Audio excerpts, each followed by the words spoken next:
सद्गुरु श्री ब्रह्मचैतन्य महाराज गोंदवलेकर यांचं प्रवचन 3 मे. निश्चयपूर्वक नामस्मरण आणि चित्तशुद्धी. मला अजून अमुक करायचे आहे ही कल्पना सोडून द्यावी. आता मी परमेश्वराचा झालो, आता मला काही करायचे राहिले नाही, अशी मनाची स्थिती झाली पाहिजे. हे परमेश्वरा, आता तुझ्या करताच मी जगेन, तुझ्या नामस्मरणाशिवाय मला काही कर्तव्य उरले नाही, असा निश्चय केला तर मनाला समाधान झालेच पाहिजे. नामस्मरण होत नाही कारण वयामुळे मन थकले हे म्हणणे बरोबर नाही. शरीर थकेल कारण लहानपणी वाढणे आणि वृद्धपणी थकत जाणे हा शरीराचा निसर्गक्रमच आहे. परंतु मन थकले हे मात्र संयुक्तिक नाही. मन हा परमेश्वराचा अंश आहे असे आपल्या दिव्य विभूती सांगताना भगवंतांनी सांगितले आहे.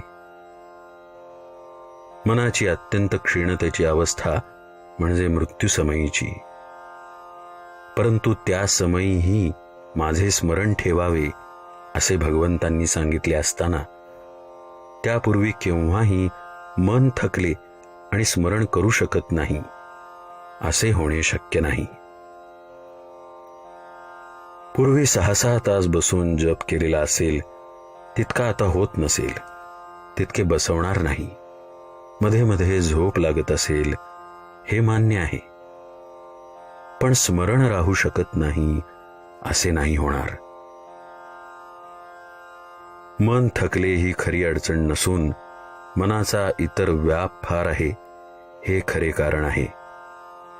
तेव्हा सर्व व्यापातून आणि काळजीतून लक्ष काढून ते भगवंताकडे लावणे जरूर आहे. पैसा अडका प्रपंचातल्या सर्व गोष्टी यांचा मनाने त्याग करावा. असा त्याग केला तर कार्यभाग निश्चित होतो हे मी खात्रीने सांगेन. पैशाची वासना आणि लौकिकाची लालसा माणसाला भगवंतापासून दूर नेतात. त्यांच्या तावडीत सापडता कामा नये. लोकेषणा आणि धनेच्छा या दोन्ही गोष्टींचा संबंध प्रपंचात वावरत असताना येणारच. तो टाळता येणे कठीण आहे. पण ज्याला भगवंताचे प्रेम पाहिजे त्याने त्यांचा गुणधर्म ओळखून त्यांना वापरावे, म्हणजे त्यांच्यापासून उत्पन्न होणारे दोष त्याला बाधणार नाहीत.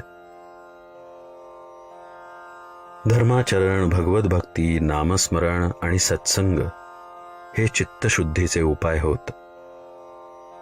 किंवा एकाच शब्दात असे म्हणता येईल की सत्संग हाच याला तोडगा आहे.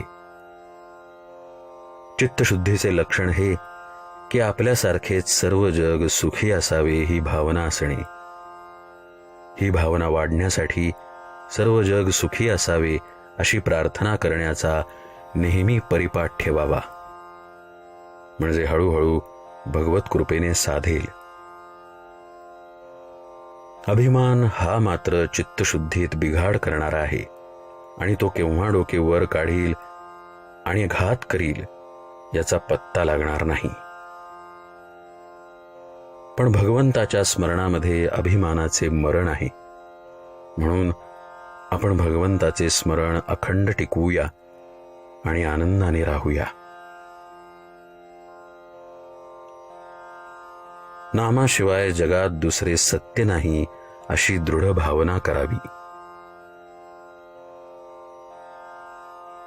जानकी जीवन स्मरण. जय जय राम.